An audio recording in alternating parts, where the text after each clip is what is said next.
अस्सलाम वालेकुम नाज़रीन, मैं हूं खालिक महमूद। आप देख रहे हैं मेरा यूट्यूब चैनल। तो मैं आपसे मुखातिब हूं। इस देश में लगता है अदालत नहीं होती, जिस देश में इंसान की हिफाजत नहीं होती। मखलूक खुदा जब किसी मुश्किल में फंसी हो, सजदे में पड़े रहना इबादत नहीं होती। हर शख्स सर पर कफन बांध के निकले, हक़ के लिए लड़ना तो कोई बगावत नहीं होती।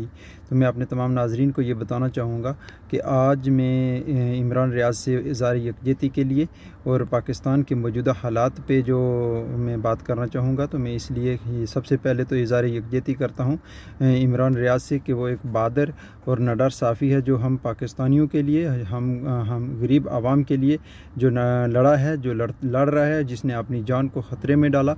और ये मैं पूछना चाहूँगा कि वो कौन है जो इन लोगों को हरासा कर रहा है?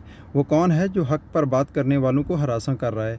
वो कौन है जो रजीम चेंज में हमारे हकूक़ पर डाका डाला गया है? वो कौन है जो हम नहीं चाह रहे थे वो कर रहा है? वो कौन है जो हमारे मुल्क में हकीकी लीडरशिप को हटाकर हमारे ऊपर चोरों को मुसल्लत कर दिया गया है? तो ये सब पूरे सवाल करना बनते हैं और इसके लिए हमारा जवाब सुनना भी हमारा हक़ है। तो हम चाहते हैं कि इस पर हमें आवाम को और हर उस शख्स को, हर उस शहरी को जवाब दिया जाए कि जो आपसे ये सवाल कर रहा है। तो मैं इसके लिए अपनी अदलिया से भी, अपनी अफवाज पाकिस्तान से भी और बिलखसूस जनरल बाजवा साहब से ये गुजारिश करूँगा कि जनरल बाजवा साहब, आपको तो पता होता है कि मुल्क के अंदर कौन क्या कर रहा है। तो इसलिए ये रजीम चेंज जब हुई तो क्या इसके बारे में आपको पता नहीं था? आपको बिल्कुल पता था इसके बारे में। जब आप कहते हैं कि पाकिस्तान की तमाम सरहदों पर आपकी कड़ी नज़र है, तो क्या पाकिस्तान के अंदर जो कुछ हो रहा है आपको इसके बारे में इल्म नहीं था कि हमारे मुल्क को एक बेहतरीन चलता हुआ मुल्क, जिसमें आवाम और मुल्क बिलखसूस तरक्की की तरफ बढ़ रहे थे, जो मुल्क यानी कि आगे की तरफ बढ़ रहा था, तो आपने बिल्कुल कह रहे हैं कि हम न्यूट्रल हैं।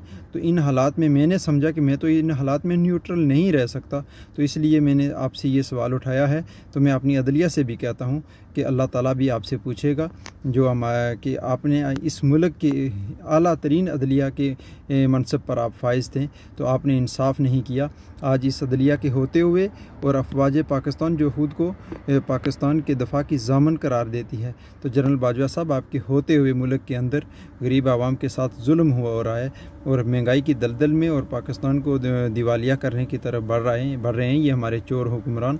तो इसलिए मैं समझता हूँ कि आप तमाम लोग, हमारी आवाम इस जुल्म के ख़िलाफ़ खड़ी हो, और जो इस तरह के साफ़ियों के साथ जुल्म हो रहा है, गरीब आवाम के साथ जुल्म हो रहा है, तो मैं समझता हूँ कि इस पर हमें हर वक्त तैयार रहना चाहिए और इसके लिए आवाज़ उठानी चाहिए, ताकि आने वाले वक्त में हमारे मुल्क में ऐसे तमाम जो हालात पैदा करने वाले लोग हैं उनको कैफरे करदार तक पहुँचाया जाए, ताकि ये हम चोरों से हमारी जान छूटे।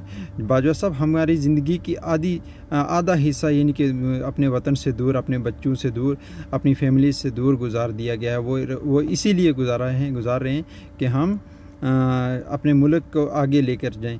जब ओवरसीज़ हम यहाँ से कमा कर अपने मुल्क में भेज रहे हैं, तो वहाँ पर हमारे मुल्क में हमारे हकूक़ पर, हमारे भेजे हुए पैसे पर, हमारी कमाई पर डाका डाला जा रहा है। तो आप तो मुहाफ़िज़ हैं इस मुल्क के, आपने इन तमाम चीज़ों को रोकना था, लेकिन आपने उन चोरों का साथ देकर इस मुल्क की आवाम का जो आपसे एक मोहब्बत थी, जो आपके ऊपर एक एतमाद था, जो अफवाज पाकिस्तान के ऊपर एतमाद था इस मुल्क की आवाम का, तो मैं समझता हूँ कि उसको ठेस पहुँची है।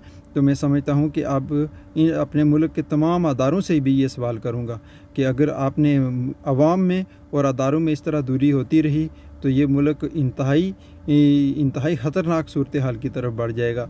तो मैं नहीं चाहता कि हमारा मुल्क इस ख़तरनाक सूरत हाल की तरफ बढ़े। तो इसलिए हम ये अपनी बात आप तमाम अदारों तक पहुंचाना चाह रहे हैं, और ओवरसीज़ पाकिस्तानी बिलखसूस यानी कि समझते हैं कि आप तमाम अदारे, जिसमें अदलिया, अफवाज पाकिस्तान और तमाम एजेंसीज जो भी हैं, तो वो हमारे मुल्क के हालात से जो बाखबर हैं, तो उन्हें पता है कि ये रजीम चेंज हुआ है। हमारी एक इलेक्टेड हुकूमत को ख़त्म करके आपने चोरों को हमारे ऊपर मुसल्लत किया है। तो ये मैं आइंदा भी आपसे सवाल करता रहूँगा, और आइंदा भी मैं आप तमाम लोगों से मुखातिब होता रहूँगा। तो मैं अपनी तमाम आवाम से ये गुजारिश करूँगा कि इन तमाम हालात में आप अपने हक़ के लिए उठ खड़े हों, ताकि हम अपने मुल्क को बचा सकें, अपनी आज़ादी को बचा सकें, अपनी आज़ादी को महफूज कर सकें। वस्सलाम, अपना ख्याल रखिएगा, अपने इस चैनल का भी ख्याल रखिएगा। इंशाअल्लाह मिलते हैं अगली वीडियो में। अल्लाह हाफ़िज़।